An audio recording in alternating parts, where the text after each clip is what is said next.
प्रत्येक मनुष्य किसी भी प्रकार से शांति प्राप्त हो जाए ऐसा वो चाहता है, आनंद की प्राप्ति हो जाए वो ऐसा चाहता है, लेकिन आज तक उसे आनंद की प्राप्ति नहीं हुई, उसे कहीं शांति प्राप्त नहीं हुई। वो यहां से वहां भटकता ही रहता है।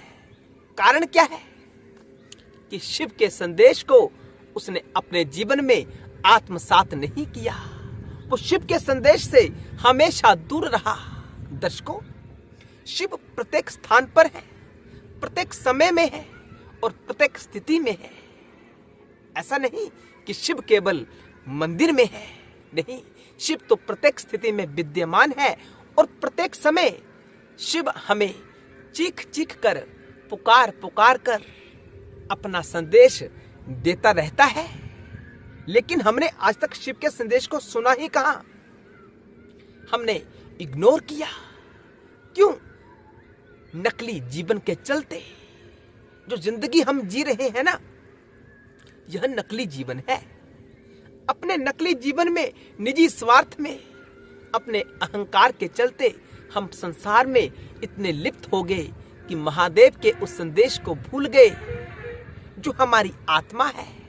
महादेव हमारे भीतर है, इसीलिए तो सारा कार्य हो पा रहा है। हम उसी को भूल गए। हम केवल मन, बुद्धि, चित्त और अहंकार बनकर रह गए। यही हमारी सबसे बड़ी भूल है। शांति प्राप्त नहीं हुई, यही कारण है। इस वीडियो में हम शिव के संदेश को आपके सामने रखना चाहते हैं।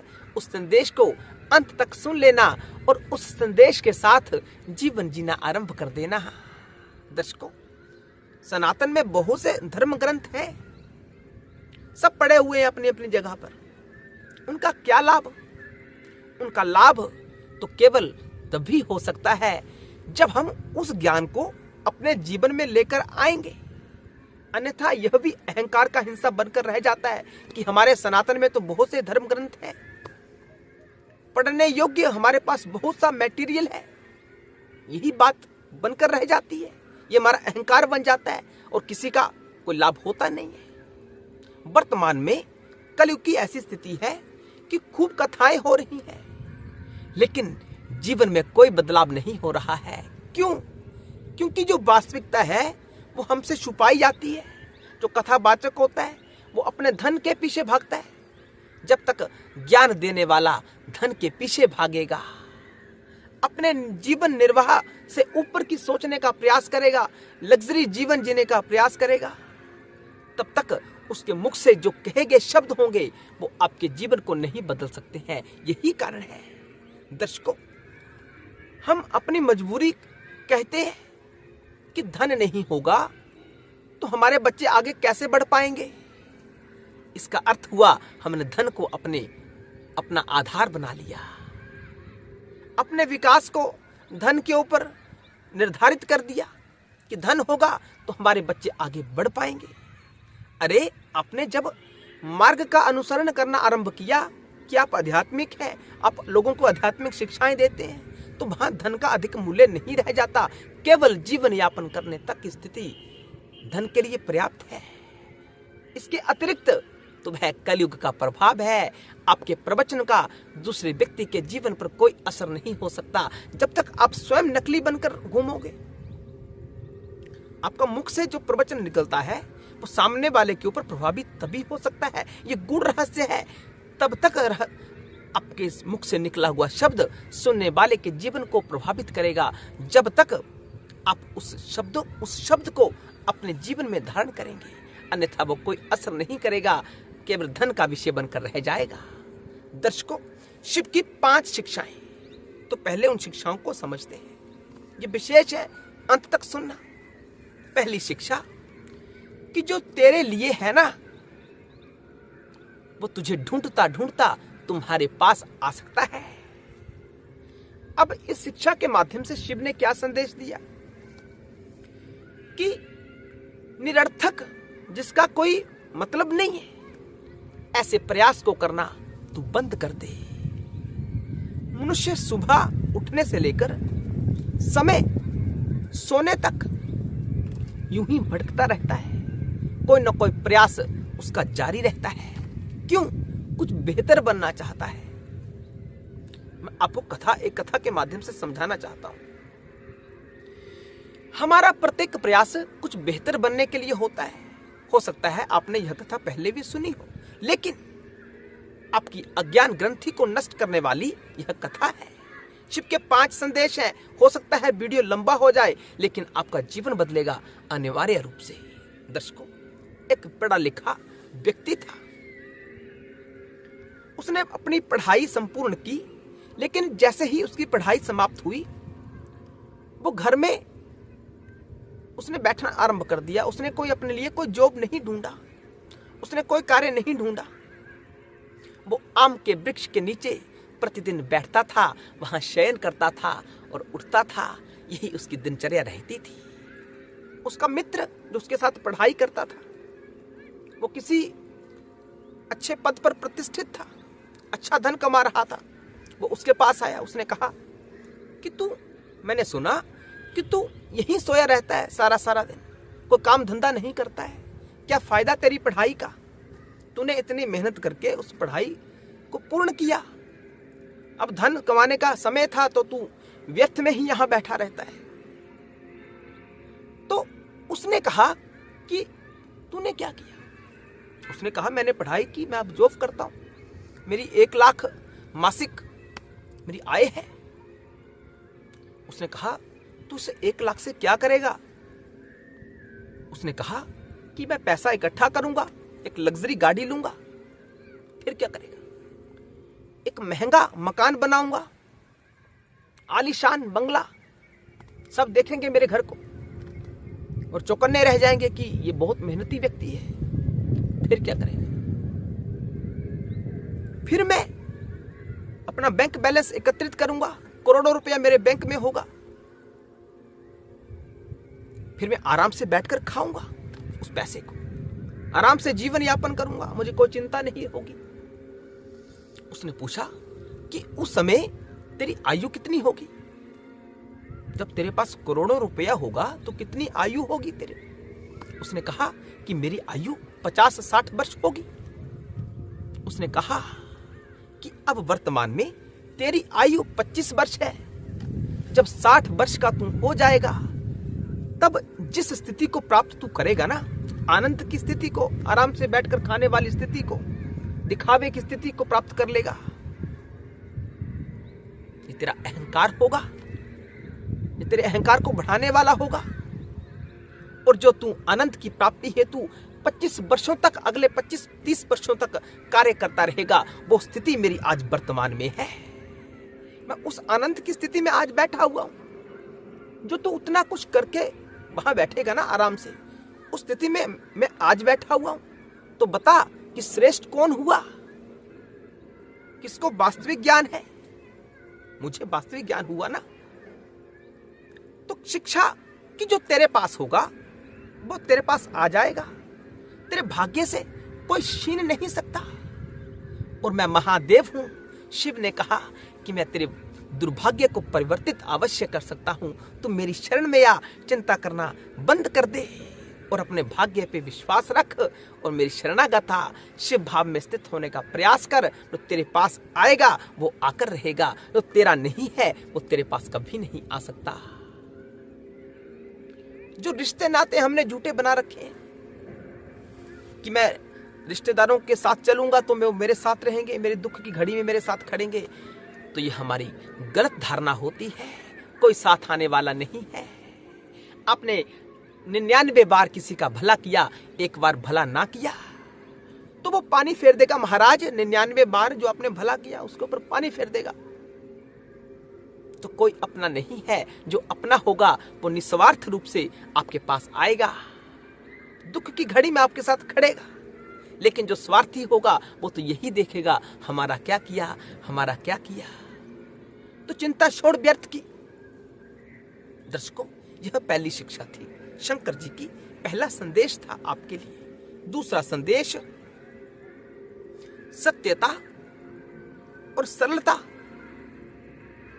जो मेरा आभूषण है, किसका? शिव का, उसे अपने जीवन में धारण करके देख। मैं तुझे अपने समान ही बना दूंगा। जो शिवोहम शिवोहम वाली स्थिति होती है ना, वो यही संदेश के माध्यम से शिव हमें कहते हैं कि सत्य में प्रतिष्ठित रहे, जो सच है उसका हवाला दे। और सरलता, सरलता क्या होती है कि जो वास्तव में हम है ना, उसी को हम दिखाते हैं। हम नकलीपन को प्रचारित नहीं करते कि मेरे पास तो बहुत धन है, मेरा सम्मान कर। अरे नहीं है तो नहीं है, कौन सी बड़ी बात है। निर्धन है तो कोई बात नहीं, है तो है। यानी जो अंदर से वही बाहर से। निष्कपटता जीवन में लाए, सरलता, बनावटीपन से दूर हो जाए। जो है सो है, इस भाव में रहे। ये ना देखें कि मैं सभा में कह दूंगा कि मैं तो निर्धन हूं तो मेरा अपमान हो जाएगा। नहीं, जो है सो है। ये शिव का आभूषण है। जब हम इस सत्य में और सरलता में हम जीवन यापन करते हैं, मैं सत्य रूपेण कह रहा हूं, ये शिव का संदेश है। इसे इग्नोर मत करना, इसे जीवन में धारण करना। आपका जीवन शीघ्रता से परिवर्तित होगा। आप रुद्र स्वरूप हो जाएंगे, आप शिव स्वरूप हो जाएंगे। दर्शकों, ये दूसरा संदेश था। तीसरा महत्वपूर्ण संदेश, विनाश भी सृजन का मार्ग खोलता है। जब कुछ विनाश होता है ना, तो सृजन का वही मार्ग खोलता है। मान लीजिए कोई शरीर मृत्यु को प्राप्त हो गया,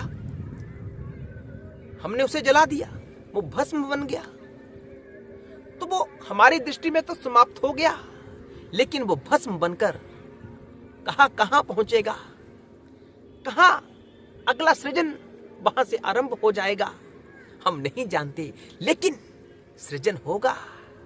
साधन तो वही रहता है, साधन नया नहीं आता है। जो साधन है वही अपना रूप परिवर्तित करता है। जो इस ज्ञान में प्रतिष्ठित हो जाता है ना कि कोई विनाश नहीं होता है। अब होगा क्या? जो प्रिय व्यक्ति हमारे जीवन से चले गए, मृत्यु को प्राप्त हो गए, उन्होंने अपना शरीर छोड़ दिया, हम उनके मोह में फंसे रहते हैं कि ना जाने वो किस स्थिति में होगा।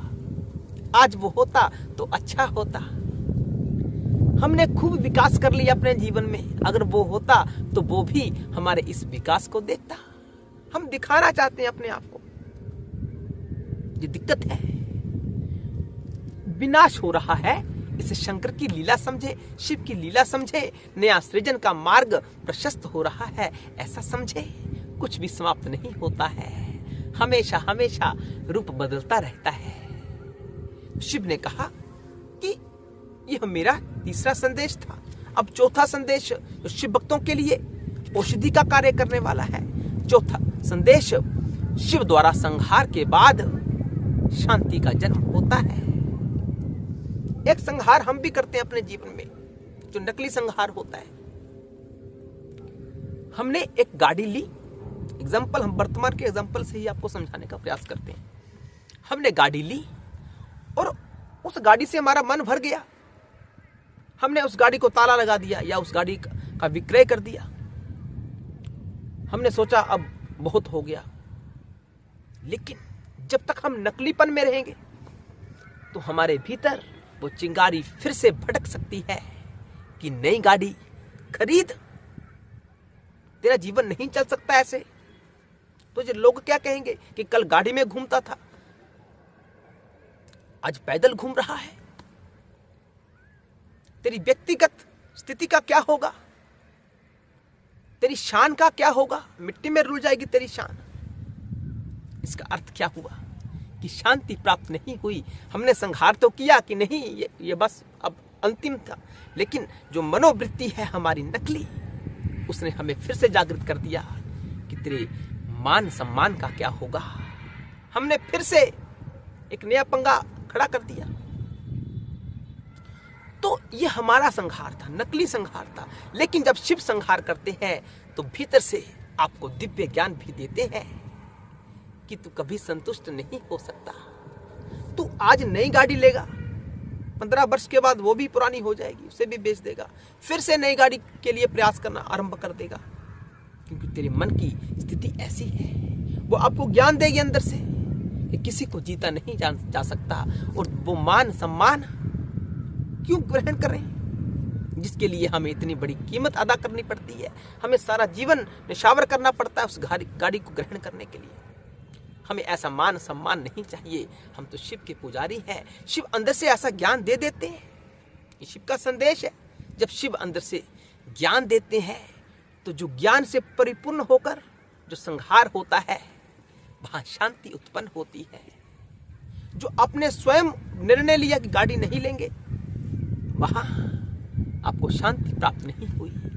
लेकिन जो शिव ने आपको ज्ञान से परिपूर्ण बना दिया कि हम किसी को प्रसन्न नहीं कर सकते, और अपना जीवन जो अनमोल है इसे किसी के लिए क्यों नौशावर करें। जो हम हैं सो हैं। शिव ने यह ज्ञान भी दे दिया तो वहां शांति प्राप्त हो गई। ज्ञान से परिपूर्ण होने पर शांति प्राप्त होती है। तो पांचवा मुख्य संदेश शंकर जी का, मेरी शरण में आ, वास्तव में मैं ही तेरा हूं। अंतिम संदेश, जो भी रिश्ता नाता संसारी हमने बना रखा है, व्यवहारिक दृष्टि से तो सही, लेकिन यही हमारा सब कुछ है। नहीं, ये गलत होगा। वास्तव में मैं ही तेरा अपना हूं। यूं कहें दर्शकों, एक गहरा ज्ञान कि हम कहते हैं कि मेरा शरीर, मेरी आंख, मेरे कान, मेरी नाक, हम नहीं, हम यह शरीर है। हमने यहां यह नहीं कहा, हमने कहा मेरा शरीर। किसका शरीर? यही सारा ज्ञान भरा हुआ है। यहां आत्मा कह रही है कि आत्मा ने जो शरीर ग्रहण किया वो आत्मा का शरीर, आत्मा का कान, आत्मा का नाक। हम ये शरीर नहीं है। इन वाक्यों से ही हम घोषित कर रहे हैं। हमने कहा मेरा, मैं नहीं, मेरा शरीर। ये बड़ा गहरा ज्ञान है। वास्तव में शिव ने कहा कि मैं ही तेरा अपना हूं, तू मेरी शरण में है। सबको त्याग दे, सबसे निष्कपट भाव से व्यवहार कर, क्योंकि तेरा सच्चा सुच्चा स्वरूप तो मैं ही हूं, शिव ही हूं। हर हर महादेव। जय शिव शंकर।